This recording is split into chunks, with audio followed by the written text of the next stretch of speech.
Assassin's Creed Unity was a game that many have a lot to say when it comes to it being underrated or not being valued as much, especially given the condition it was at launch. But after how many years later? 2014. So after 12 years, does the sentiment of the game just needed more time in the oven actually fit? Well, I've done an entire playthrough on the channel, link in the description if you're that interested. But I had genuine concerns throughout the whole game, and I think I'd like to get into that. So fair warning before we start, this video will have spoilers to the entirety of the game, and we'll be critiquing the gameplay elements to an extent. So enjoy!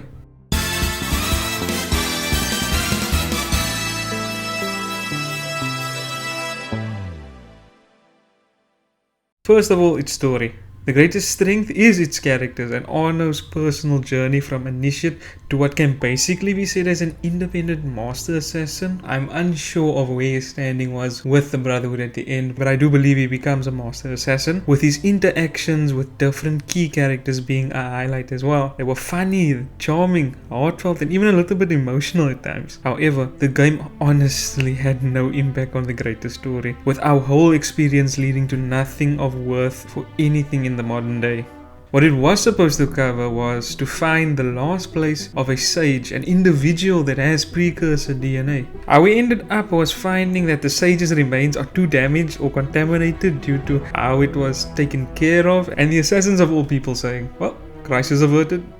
You go do those side quests now. Like, I'm not sure what impacts the viability of DNA, but it's a video game. And last time Abstergo collected Desmond's remains after being charred by the full force of a supernova, just to get Edward's memories from him. Arno as a protagonist was great. He was naive, impulsive, and he felt that the Creed's motto gave him leeway to go for targets without vetting it through the council. I love this about him, and how he would often take things at face value, giving room for him to grow through the game and, if it were ever planned, future titles. However, we only feel the repercussions of his actions at the end, and he did not receive any form of punishment for any of his brash decisions throughout the game. Only when we neared the end, when he was voted for expulsion by the council. They really did not integrate anything story-wise when it came to dealing with him going rogue on multiple instances. Previous characters like Connor would do this, but it was due to recreating the Creed and not starting when it has been established. I want to relate this restriction to maybe Altair, but unlike many people, I began with a sequel to the franchise, specifically AC Brotherhood, and I thought that this could have been an interesting story dynamic,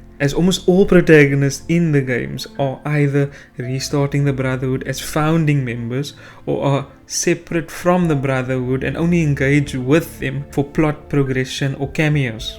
Going back to Arno, he was still learning things throughout the whole game. And I don't mean Ubisoft's, progression gatekeeping, where they force you to play the story in order to access certain skill points in the skill tree or gain specific armor sets or prevent you from purchasing without completing certain future missions. Nothing like that. What I mean is, the skills and gear are one thing, but when Elise literally teaches Arno about espionage in the last chapter of the game, it feels like they genuinely forgot that assassins do more than just kill Templars. In a narrative sense, I can see the assassins only teaching him how to fight and kill due to him being new to the Creed, his ties to the Templars, and his visible interest to take revenge on the murderers of Monsieur de la Serre, all John Wick style.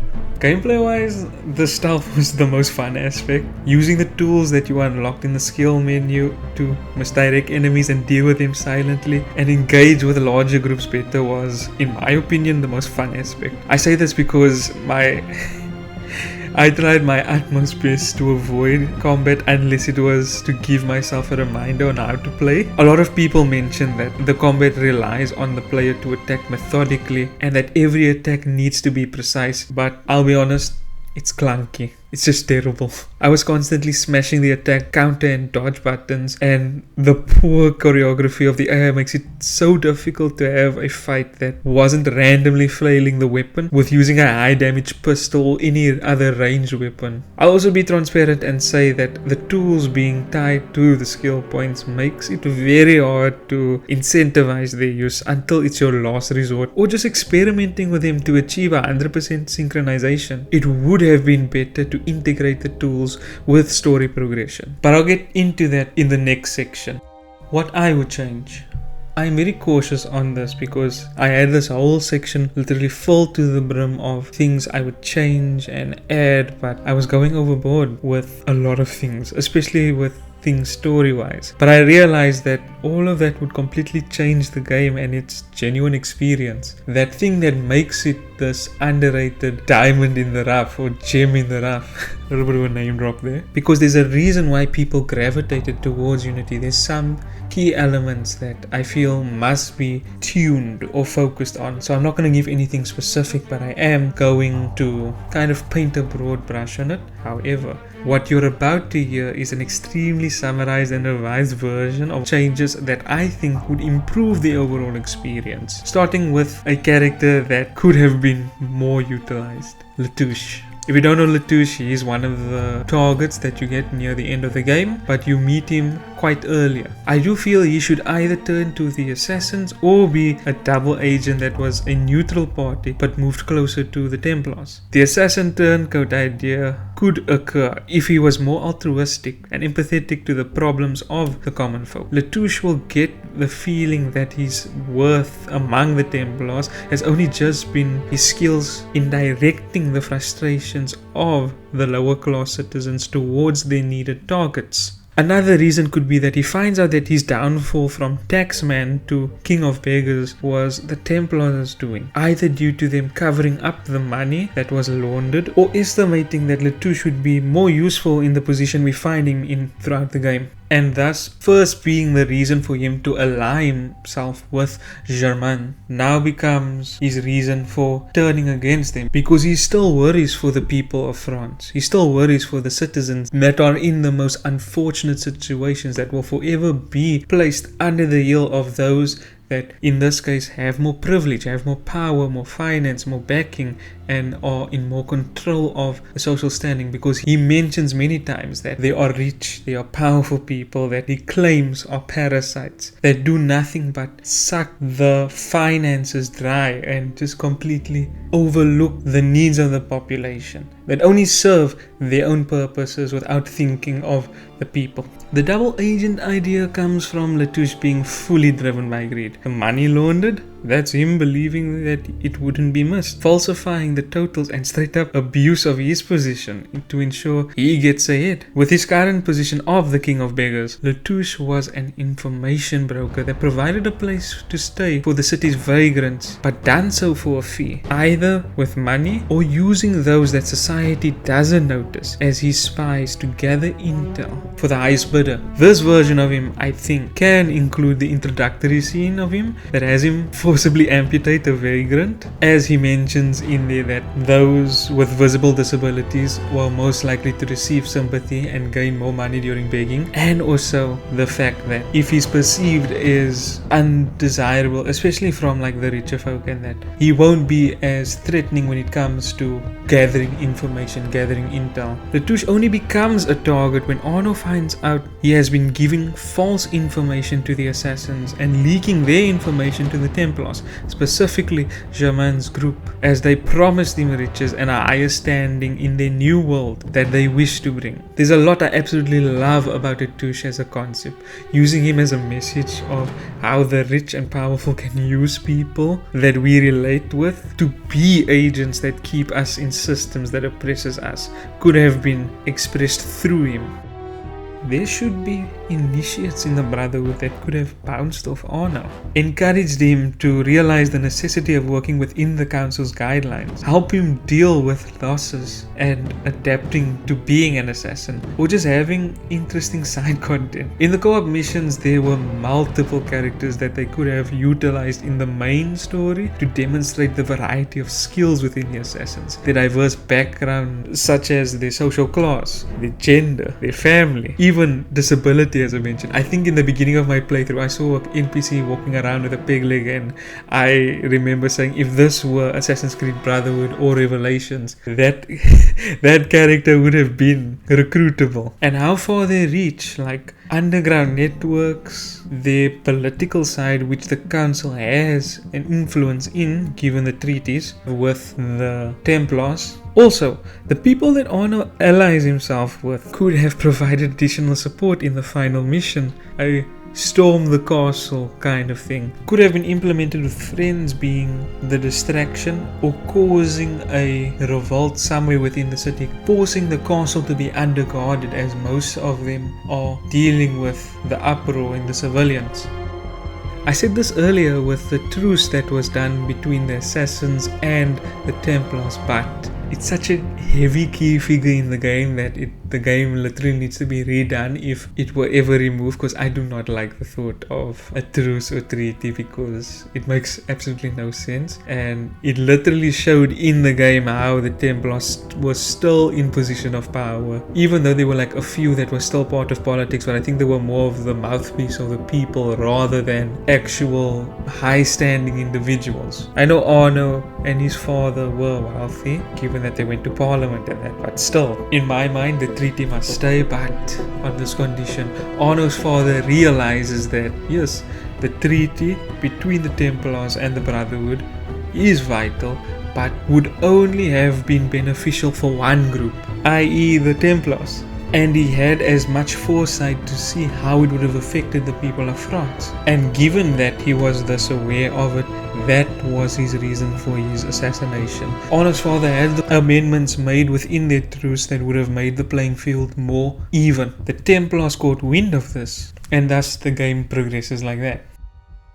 Oh, this is such a wound for me, I'm not gonna lie. The modern time could have had the initiate be more connected to the assassins and focus on the player's interaction with the Brotherhood and the actual conflict with the Templars. I mean, we were hacking into private information, tampered with the household animus so much that they had the server scrubbed multiple times. I would believe that there should be more concern on keeping us safe, especially with Abstergo pulling a Nintendo and literally breaking the nervous systems of multiple initiates and assassins just for messing with this product. And I am aware the modern day missions are not everyone's cup of tea. Even Ubisoft struggled to integrate them in Desmond's storyline, as I do believe it would have been difficult for them to have a world or interactable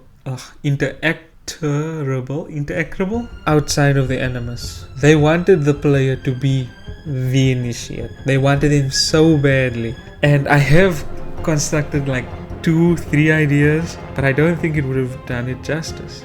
I do really wish that we engaged with the Brotherhood as a whole, instead of like using everyone's console as basically a different initiate playing Arno or sequencing Arno's memories. I know multiplayer was a massive thing, especially in 2014, but I'm just gonna be broad with this approach, because in its guidelines, Unity is only called Unity because of its multiplayer aspect. There are very few things in the story that really shows Arno being unified with anybody else than like Elise and like 2 of his mentors. The title is Unity, man. If this doesn't make sense, it's because I'm not using any of the notes at this moment. I'm spitting from my head because there is so much that like I've added there, and like what I wanted to be part, an explorable modern time world, and area within the Animus where you actually engaged with in-game initiates, man. Whether it's the ones that you save from the Helix Rift or team leads of multiple assassins groups throughout the in-universe game. Like, have the player feel that he's part of a greater whole, because there's so much of the game where the player is alone, and only in certain sections where Bishop and Deacon pop up where you just realize, oh great, guess I can just go into the upgrade menu and get new things now.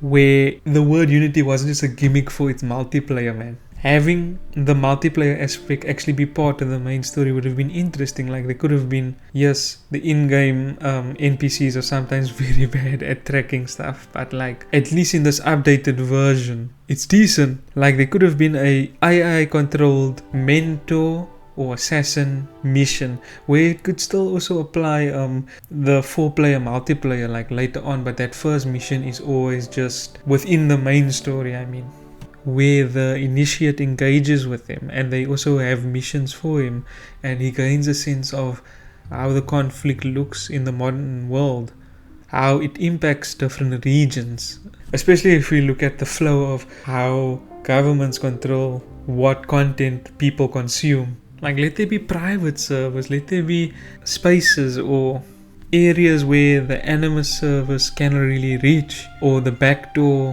hack that they have for the household. I'm just jabbering at this point, but the word unity in its title should not have just been for the multiplayer. It should have been for the characters' engagement as well. Gameplay wise, I have not much to say there because I'm not really a video game designer, but what I am going to say is, yes, it's upgrade process, and I mentioned this much earlier on. And what I mean is that with missions that are focused on their use and have upgrades to either improve their base effectiveness or quantity, rather than just using the gear upgrades and skill points alone, as in Arno gets given by a mentor or another initiate the poison darts, the poison gas, or even the smoke bombs in general. Similar to previous games, I'm thinking of Revelations now. If it's with the poison dart, have people believe that a certain location is cursed, as in gods go there and investigate, and each one you poison and they attack enemies, because that location is maybe the Thieves Guild and they do not want them investigating their ties to the Brotherhood. Or if it's the smoke bombs, have the player do a mission where they are sneaking through the city but there's a fog that's going on, so they use the smoke bombs in a certain position to see how the wind blows even, or something like that. Just implement them in the game through its story and find a way to also like add additional features, like that kind of thing. Like, nothing too crazy, nothing too serious. It's better than just having the upgrade that you get in the skill tree after a certain section, getting it and then forgetting about it until the very last moment where you're like, oh, I have smoke bombs, let me check what this does. Oh, to get 100 synchronization, you use the cherub bombs to distract the gods. Oh, the the poison dart causes berserk, and it's only just berserk. A bit of my own critique, I wish there was different types of poisons, but that's fine. All of that could have been better added, and then the upgrades could have just been used like maybe just for the clothing alone, or just for like increasing the capacity for it, or its effectiveness, or its potency, or its area of effect. Maybe that could be like for the purchases. Again, I'm referring to previous games, but there is nothing wrong with leaning back on them because the customization for the character is actually very good. It's very strong. For the assassinations, have each target still speak to Arno during its animations. I know it had a new feel of showing the past experience of the target, literally sucking the memories from them. But what I wish was what they did with Jaman. Yes, it was a whole new experience. It was nice at first, but then just to see throughout the whole game that every target, we just absorb their memories, and then there's nothing that they really add to it. Yes, you get a sense of their character from how you see them in cutscenes, but the cutscene during the assassination should have them still give their last statements. Those messages are always the best throughout the entire series, and it is so peculiar to see how it wasn't included here. I know it makes this very unique. It's a very nice experience, and it's kind of like you kind of interpret what's about to happen from their whole experience, but you don't really get their unique perspective. And I mean, we only heard Rapozampa in the first assassination and nothing else further,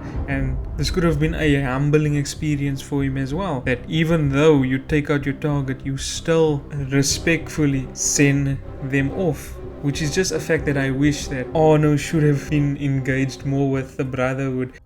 So at the end of this, is Assassin's Creed Unity underrated? To which I'll say a very mixed bag. I think The game is a good experience, but for how little it impacts the story and the fact that it leaves so much to still be desired, story-wise, gameplay-wise, and on top of it, how little it impacts the progression of the modern time, you wouldn't miss anything if you don't play it. Arno's individual story is the only highlight in this. It's great, but it's technically the only reason you would want to get this game. As of recent reviews, this game gets 7s across the board.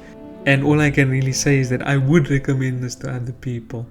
But you know, the select a few, they wouldn't mind a few buggy glitches now and then, even with its 60 FPS update.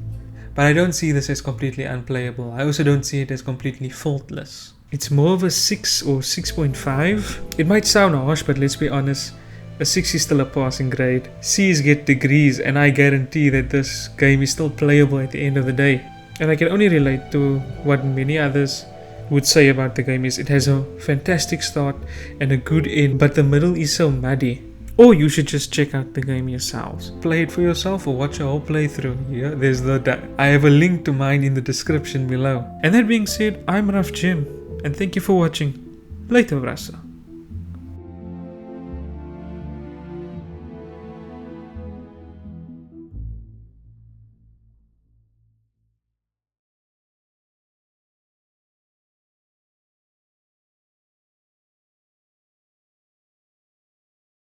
I'm gonna say this now because I don't know if I'm really gonna have a chance or basically the drive to do this. But I made a promise to myself many years ago that when I reach 100 subscribers, I would have done like a face reveal. Even though it's not really a giant milestone, but it was for me. It still is, but it's like a lot of them went away. Guess they couldn't wait that long. But I want this to just genuinely be my farewell of Let's Plays. Now what I mean is like I'm not going to stop making content continuously like forever and ever now. It's just, I said like at the beginning of this playthrough that I'm graduating, and it didn't really stick with me because it was so late in this year. But going on that steps and being given the formalities and all that of this is your degree, this is your mastery, your area of expertise. I just want to build more in that area, and I do feel like doing the Let's Plays is kind of limiting me because I'm too busy like trying to figure out what to do on this channel, not really like looking at areas of how I can unwind, how I can also like express myself better creatively, because as much as I love this content, I'm not built for it precisely. I love what I've done so far, and I'm thankful for everybody that tuned in. But this is my last Let's Play on this channel. Every video that I've done so far will be up because I felt what happens when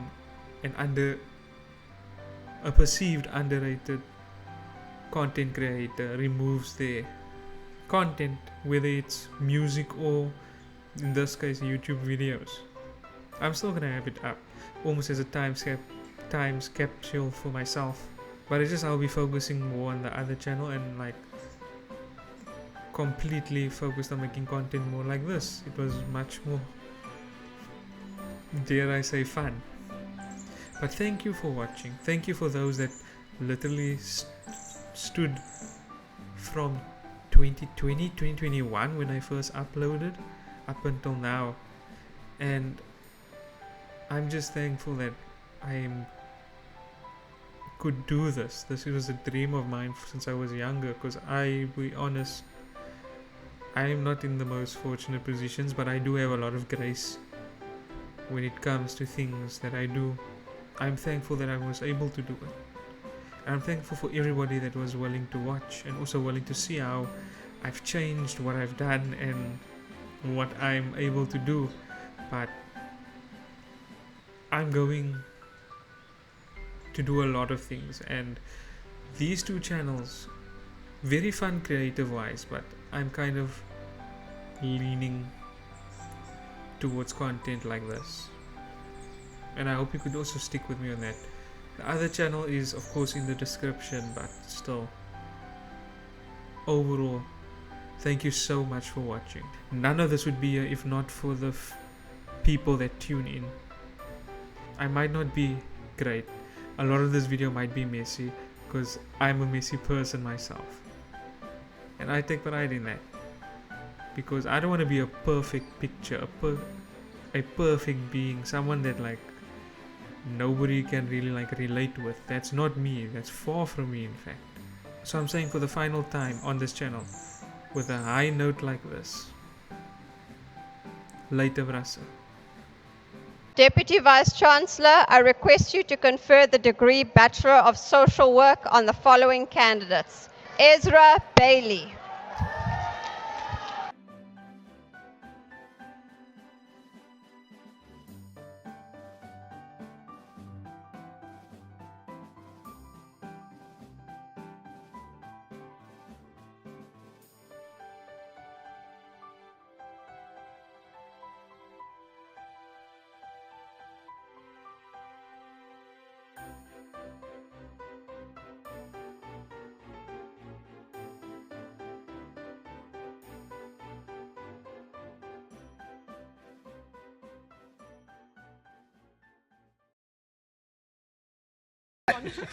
Okay. 1, 2, 3, go. Ziggy, ziggy, ziggy.